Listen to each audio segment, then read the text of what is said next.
Welcome back to our latest episode of the 98% Life After Prison, a podcast dedicated to the vast majority of incarcerated people in North Carolina who will eventually be released back into our communities, often with little more than a $45 gate check. I'm April Barber. And I'm Judy Van Wyk. In today's episode, we're going to explore the reasons people fall down and end up back in prison, even though they swear they'll never go back. The recidivism rate in North Carolina consistently hovers around 42% within the first 2 years of release, costing the state more than $300 million a year. There are many reasons people reoffend. Those who are most apt to commit a crime or violate parole are people who suffer from substance use disorder. Mental health issues stand as the second highest risk factor for recidivism. Other common risk factors include unemployment or associating with the same people who got you into trouble in the first place. The fact is, prisons don't address the issues that often send people to prison. And as we know, people are frequently released without a plan and little support. Today, we're going to focus on the story of one man who is currently serving time for a parole violation. Delfonzo Brewer discovered the streets at an early age and ended up spending 27 years behind bars. I interviewed him in the fall of 2022 while he was staying at a reentry house in Hillsborough, where I was serving as a program director. This is what he told me about his time in prison.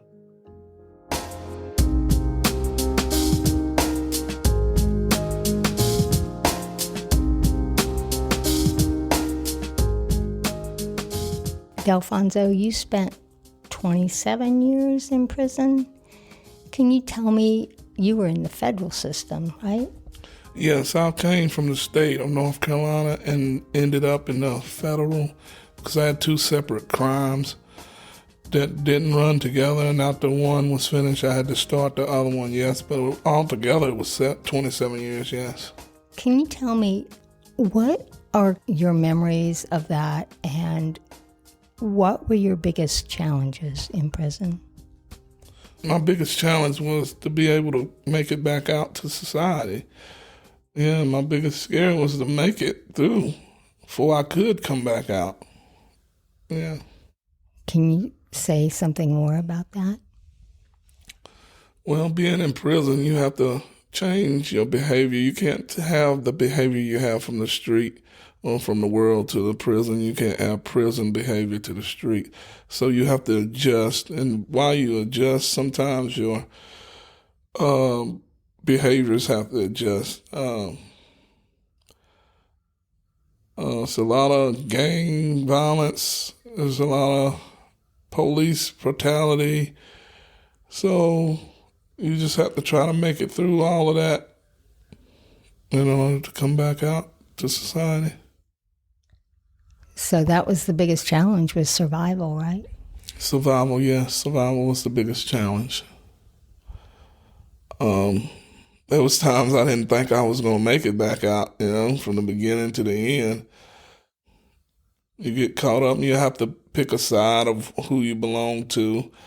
And you have to be responsible for other people. You don't have to get in trouble yourself, but the crew and the guys you hang with is the ones that can get in trouble and causes you to take someone's life or get your life taken. So, yeah. That sounds very brutal. Now that you're out, how has that experience affected you? Well, I feel that I'm still a little bit institutionalized from the prison and the activities and the behaviors that went on. And I'm trying to adjust back to the world.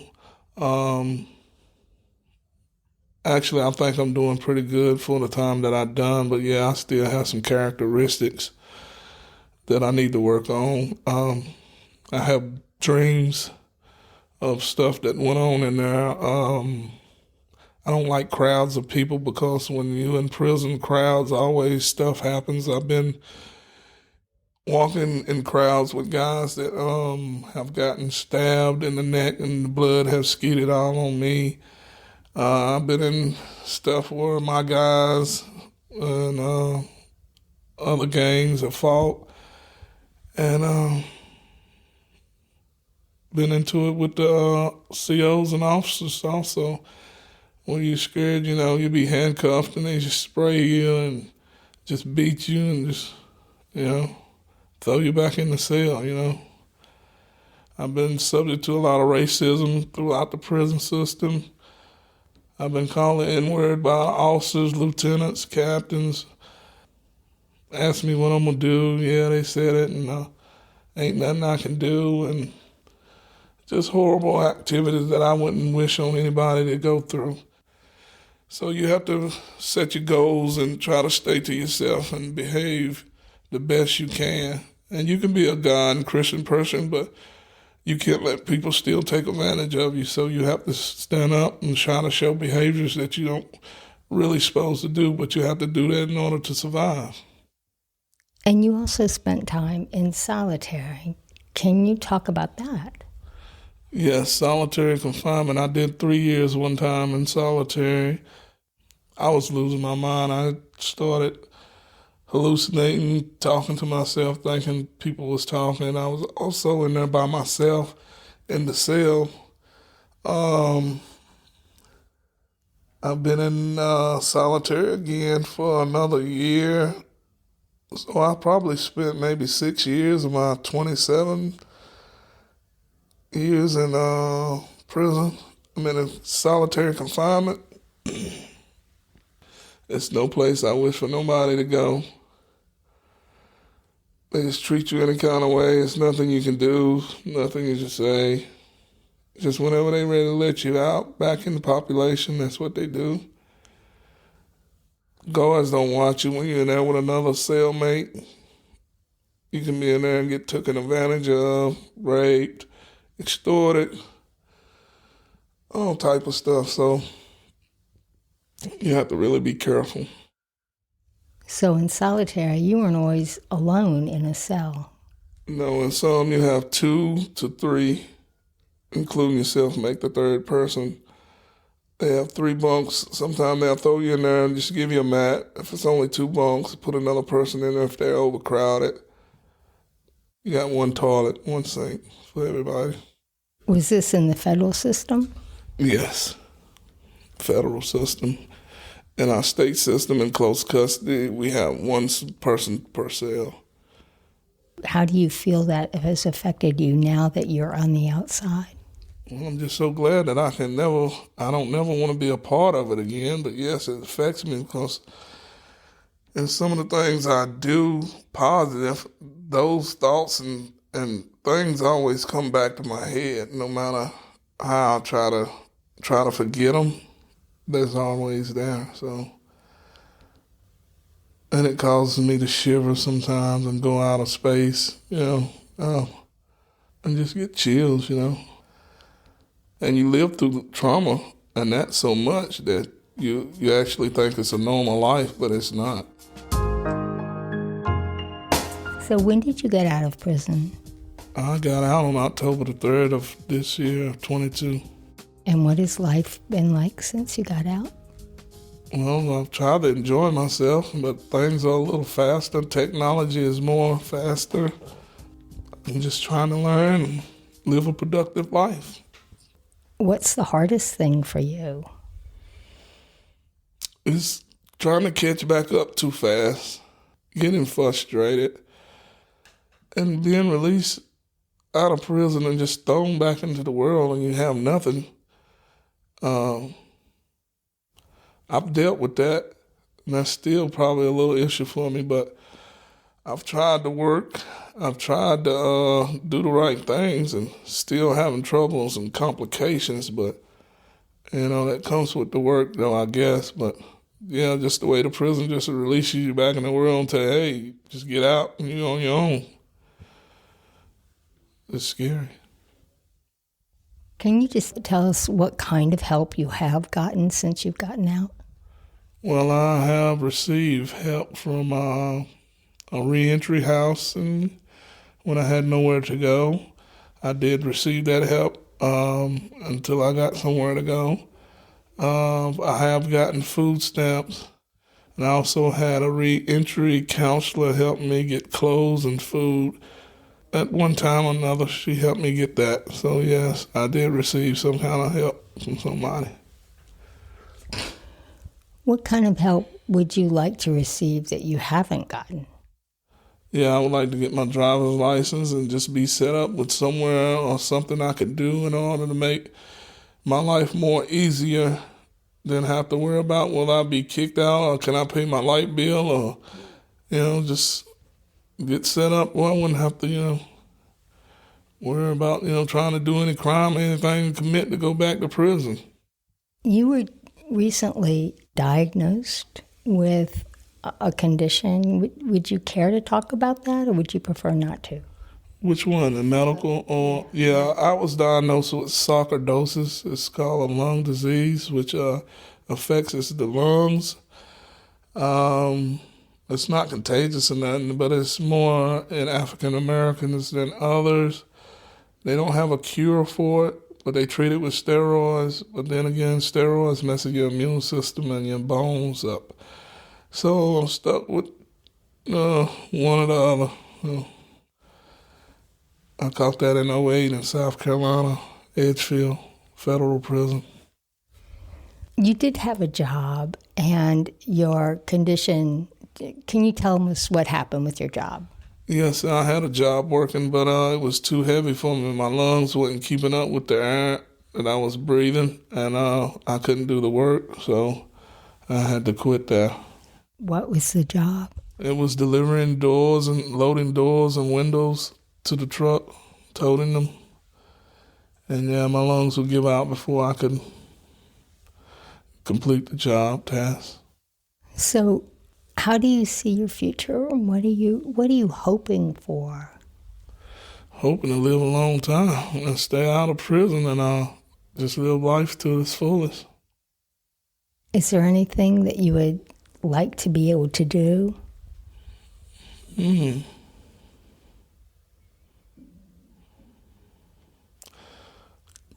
Go fishing. Go fishing. But now, just like I said, just be able to live and be comfortable living. You were kind of set up for prison at an early age. Yes, I was set up. Can you tell me about that, how you were kind of set up to end up in prison? Well, you turn to the streets, and what you're looking for in the streets is love, because you're not getting it in your household, or you're not, getting it from the people that you're supposed to love you. So you turn to the streets, and the streets don't love nobody. And so at an early age, I turned to the streets, from group homes to foster homes to juvenile to crazy institutions.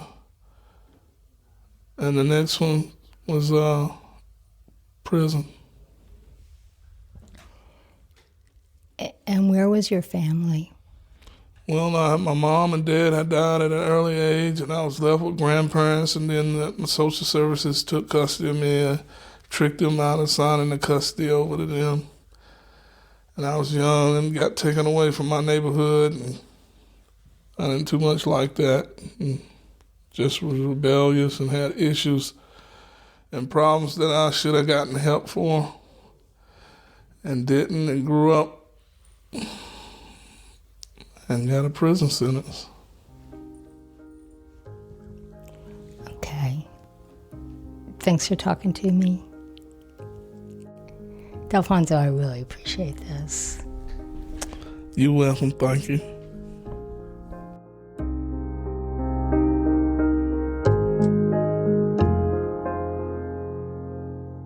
Delfonzo had a difficult upbringing, true. He had a lot of challenges, and then he went to prison, and that addressed a totally different set of challenges. Even though he had a rough start, he has a good foundation. And I feel like because he started on a positive note, he will end on a positive note. What do you mean he has a good foundation? When people love you just initially, even though things are cast aside or, things don't go the way that you want them to go or how life would want it to be, he has a good heart. And that will shine through in the end, regardless, because just listening to his interview and just hearing the stories about him, he sounds like a good man. And a good man will rise to the top and become a king. Oh, I really hope so, because he is a sweetheart. I agree with that. You know, April, I interviewed Delfonzo a few months before we even started the podcast, and I wasn't sure how to use it at the time, so it sat for 2 years. Then I had a conversation with Will Elmore, who runs Reentry House Plus in Hillsborough. We were talking about a guy at Orange Correctional who got caught sneaking drugs from his work release job. He was thrown into solitary confinement, and instead of being released in March of this year, as was planned, he was sent back to a medium security facility to serve 3 more years. Will said he wanted to do a show about what causes people to sabotage themselves and the freedom that they've earned. I thought about Delfonzo because he's currently in a Kentucky jail serving time for a federal parole violation. Before we move forward with the next, as far as setting up or just sabotaging yourself, I will tell you a story about a female friend of mine who served right at 30 years. She had been eligible for parole before that point, but had always kind of sabotaged herself. And we were like, geez, and I always called her my little sister because I'm 9 days older than she is. And when she finally made it to honor grade after being denied for several times. So it took her 30 years and she finally made it to honor grade. And right as she was getting ready to get her next custody level, she sabotaged herself. She got a charge for contraband after she'd gotten a MAP. And we've spoken about MAPs before. That's a mutual agreement parole plan. That means you sign a contract and you get a definite date of parole if you complete what's required of you, one being stay infraction free. She ended up getting BS charge for whitening strips, and they're not sold on the canteen, so therefore that is contraband, and that one minor infraction set her back at least 2 years. Wow. Whitening strips, like for your teeth? For your teeth. Oh my gosh. Yeah. That's pretty extreme. It is. It is. So now she's sitting and, she's still waiting to hear when and if she will come up for a MAP. But anywho, so we're going to hear from Tom McQuiston, who's befriended Delfonzo soon after his release in 2022 and has stuck with him ever since. Tom has been a volunteer at Orange Correctional for 18 years and supported several men in their transition back to the community. Let's listen to what Tom McQuiston has to say about what has happened to send Delfonzo back to jail and why Delfonzo fell down despite the best of intentions.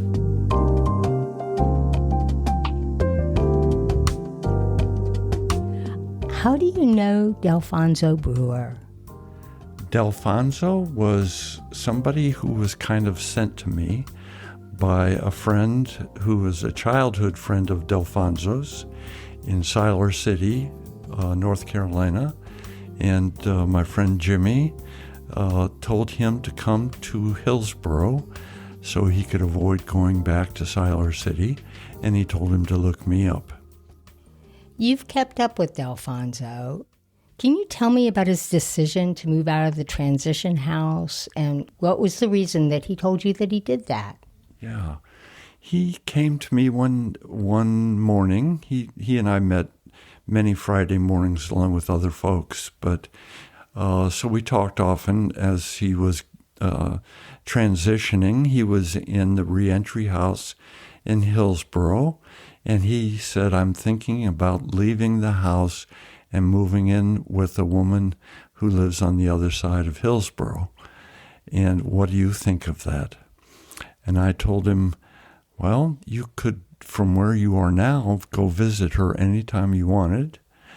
I didn't think it was a good idea to leave the transition house and move in with her, but the next time I saw him, he told me that he had done that. You've invested a lot in Delfonzo. What was it about him that made you want to stay in touch with him and support him? Oh, he's he was friendly. My main objective in most of the people that I deal with over and over is we become friends. I could help him out with, what he needed here or there, suggesting places he could go, like the FIT program for medical support. And so there was that functional part, and then we liked sitting, having coffee, and talking. Do you understand what happened that caused Delfonzo to have to go back to jail? Well, after he moved in with his woman friend, she asked him to leave. She kicked him out. And then she got in touch with him again and invited him to come live with her again. So he did that, came back to Hillsborough, and moved in with her again. And then he had a disagreement with someone who was visiting her home. I can't remember exactly the relationship, but then they got in a fight. My understanding is the fight involved a knife, that another person got hurt substantially, and that his girlfriend called the police and he was taken away to jail. So that was, there was both a criminal charge and a parole violation charge. You've kept in touch with him since he went back to jail. How is he doing? He's, I've known a lot of guys who say they know how to do time, right? They've done enough years in jail or prison that they know how to survive. So I think he knows how to survive. While he was in the local jail, he actually did enough time there that it satisfied the sentence he received for the assault charge. So he, when he went to court, received time served. And then he faced the federal charges, and he was sentenced to go back to federal prison for, I think it was 17 months. Has he talked to you about what happened and what caused him to go back to prison, and how does he reflect on that? He hasn't talked to me a lot about the specific incident, and my own personal analysis is that it's not necessarily the incident that is, it's not the only problem. The problem began when he needed supports, and he left his needed supports and then had very few or none. And so I think a lot of people coming out of prison think that they are ready for living in the community sooner than they are, and get in circumstances that allow them to be vulnerable to perhaps act in ways that can get them in trouble, places and relationships that they should probably be avoiding or handling with more control and care. So to me, that's where it started. He was not sound enough in his reentry to be having a relationship in a living circumstance like he had. He had never really established a way to not react the way he did. Yeah, I'm certain that being in prison did not help him develop skills that would have enabled him to address that in a thoughtful, reflective, measured way. And so that's part of reentry, is developing those skills so that you can use them to help ensure that the ways you're moving forward in the community are ways that are sustainable, can keep you out, keep you healthy, healthy in your relationships, healthy in terms of your self-assessment. So those roads have to be walked. And I do not think he had enough time to walk those roads before he got in this circumstance. Is there anything else you'd like to add? No, I'm looking forward to him getting out again. And he and I talk about, I plan on providing him friendship and support again. And so we talk about that. And, hopefully he can use this as a learning experience in terms of making wiser decisions about which paths he walks down.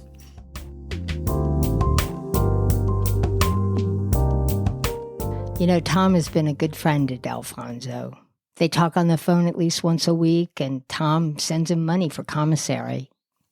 The truth is, Delfonzo is quite alone in this world, without any family or any kind of positive community support. He gets out of jail in just 2 months, I think on April 14th. Tom's hoping that Delfonzo can get a room at Reentry House Plus, so he can arrive back in Hillsborough where he knows people and can take advantage of the available reentry community to help him rebuild his life. While Delfonzo's life story is his alone, there are many returning citizens who find themselves in similar situations, perhaps unable to find a job, and without the emotional and psychological tools needed to navigate life on the outside. As a peer support specialist, William Elmore has watched a number of people get out and even do well for a while, get a job, move into their own place, only to stumble and find themselves back behind the wall. Let's hear Will's thoughts about why people, often men, so often fall down.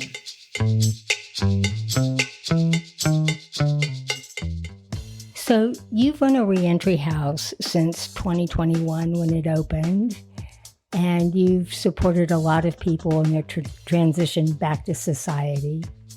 You've also seen a lot of people who weren't able to follow the rules, got kicked out, ended up back in prison.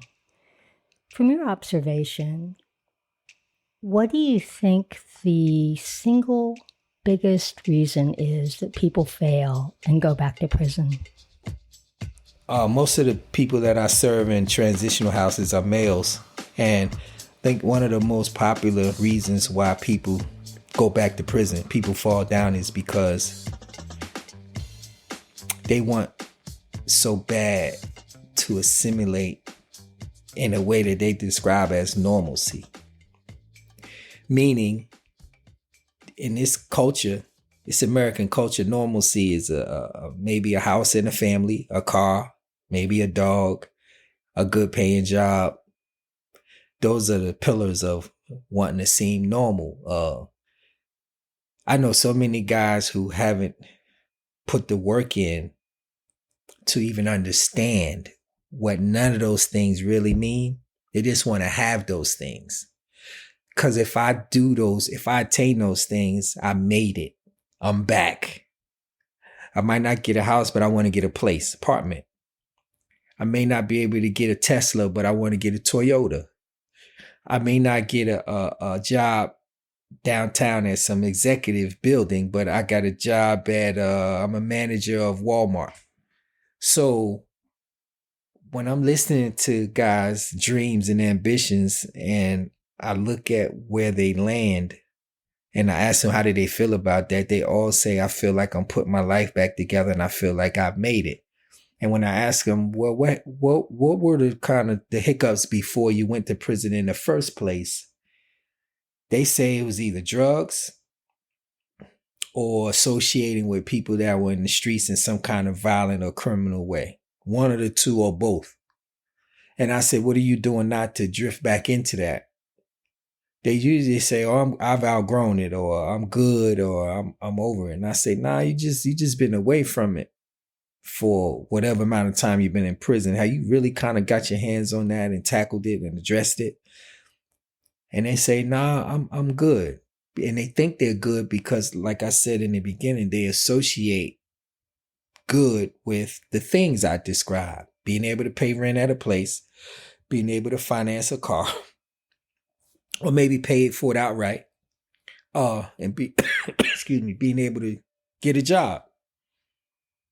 When it comes to relationships with themselves and others, that's non-existent, because they think because I see you every day and we talk about football, or because I have a significant other that I could go on dates with, they think that they're healthy in that way of developing relationships.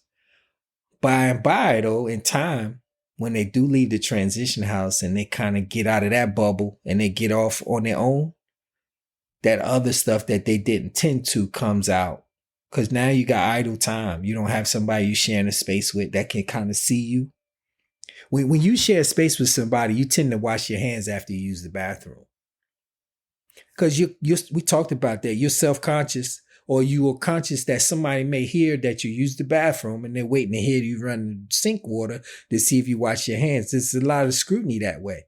In prison, you get your own place. Nobody knows if you wash your hands after you use the bathroom or not. You're home alone. Nobody knows how you carry yourself hygienically, morally, whatever. You're to yourself, and that's a you that you kind of hide from everybody else. Because you can't. In prison and or transitional housing, it's the same thing. You can carry on a certain way to appear to be a certain way. When you get to yourself, if there is another you, then you get a chance to be that other person. And then the problems, the disconnects, the potholes kind of surface in your everyday life. And you start to wonder why. And it's because you haven't married yourself with who you really are. Because again, in prison, you got to perform. Most people perform. They perform for the officers. They perform for the programmers. They perform, hopefully, for this invisible parole board. They are performing all the time because they want to get out. So basically, it's the fact that people haven't dealt with their own demons. They haven't taken the time. I was invited back to Salisbury, the prison in Salisbury. I stayed 11 years there. That's the longest time I've stayed at one facility. And the whole 11 years while I was there, I had my own cell, single cell. So for 17 of my 25 years, I've been in a cell. But at that particular prison, it was 11 straight years of having my own cell. And when I went back to talk to a graduating class, I was invited back to be the keynote speaker. I shared with them how emotional my visit there was, because this is where I found myself. And I used my time in that cell to really, really call my demons out and go to war with my demons. And that was a fun thing for me, because it was all for me. It wasn't for, I had a natural life sentence. So none of my performances would have helped me get out of prison. So I got out of that quick. So all of my work and exercise in my demons was an exercise of self-care. Then I got addicted to doing that. And I don't know how not to do that. I don't know how not to look at myself and be critically honest about what I think about me, and be critically aggressive about what I think I want to change about me. And I'm thankful for that. So while I was at Salisbury, that was my message to the guys. Invest in yourself. You know, you could get a certificate for auto body, carpentry. They have a sewing plan. You can become a seamstress, and that's great. It makes the prison look good. It makes the facilitator look good. What kind of certificate do you want for yourself as a human being that nobody else is going to applaud you for? It's no stage, no cameras, no ceremonial music. It's just you and you. If you can't figure that out now, it's going to be harder to do when you get out, because real life is coming like a fastball, and they come in rapid fire. Use this time to hone in on what's important to you and who you are, like I did mine. I don't know what else to offer you. You knew Delfonzo Brewer, and he was a resident of the reentry house for a short while.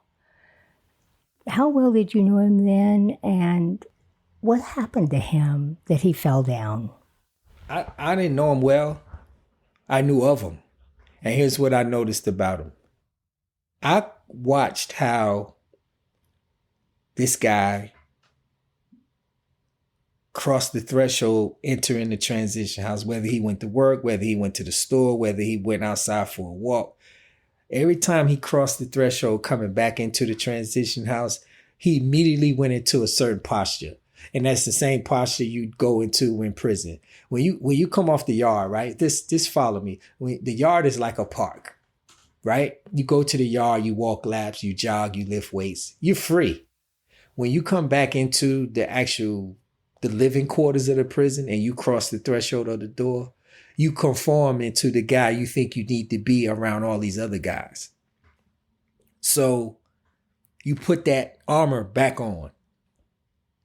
And because I'm sitting in the house waiting to either introduce or do peer support with the guy that I'm describing, I see all the armor that I have to get through. It's not the guy I walked laps with. I could tell he had his moments of humility where he just didn't know what the heck to do, which way to go. But to look normal, if I'm a guy, to look normal means get a girlfriend, right? To look normal, if I'm a guy, to look normal is get a job, right? To not seem so insecure and to look normal, I do certain things to assimilate. Job, significant other, clothes, car. But I never feel normal. Nowhere I go. I don't feel normal at work. I don't feel normal in a relationship. I don't feel normal when I go to different social settings. Then I start saying, man, what's wrong with me? When I sit down with the right person and we start talking, I go way back before prison and I talk about some other stuff that's wrong with me long before I went to prison. So prison can oftentimes be a byproduct of unaddressed trauma, unaddressed pain, unaddressed issues prior to prison. So with Delfonzo, he lost his mother when he was young, his father when he was 13. He was thrown into foster care, ended up in juvenile detention. And he talks about love. And it felt to me like he felt raw to me. And as if he were looking for love. That's common. Terrible, terrible circumstances, which are very common, but they're still terrible. He's looking for love. I would say to that guy, you got to love yourself first. But how do you do that? What does that even look like? So if you don't even know what that looks like and feels like, you scrambling around, testing, you tasting different dishes, looking for what fits your palate. So who would he trust enough to show him what self-love looks like? You got to start right there. And I would ask him that, man, who do you trust enough to even try to begin showing you what love may look like? If anybody. Is wanting to know love that important to you to get that vulnerable?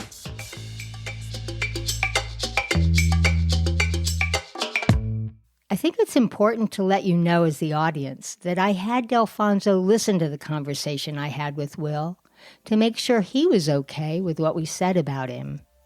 He gave me the go-ahead, and he said he hopes people can learn from his experience so maybe the next guy can avoid a situation like the one that got him back in prison. That's all we have time for today.